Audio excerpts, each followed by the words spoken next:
Syederalon Baradae disebut mendapat perintah dari atasannya untuk membunuh Brigadir Yosua Huta Barat alias Brigadir J. Berikut informasi selengkapnya. Syederalon Barada Richard Eliezer atau Baradae disebut mendapat perintah dari atasannya untuk menembak Brigadir Nofriansyah Yosua Huta Barat atau Brigadir J.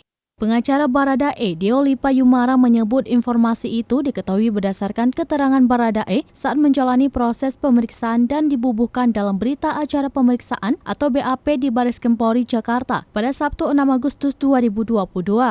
Deolipa menegaskan atasan yang dimaksud adalah atasan langsung dari Baradae, namun ia tidak menyampaikan secara detail terkait sosok atasan langsung yang dimaksud. Pernyataan kuasa hukum Baradae ini mendapat tanggapan dari Polri dan Komnas HAM. Kadif Humas Polri, Irjen Pol Dedi Prasetyo mengatakan pihaknya akan mengungkap kasus tersebut setelah penyidikan yang dilakukan tim khusus atau tim sus tuntas.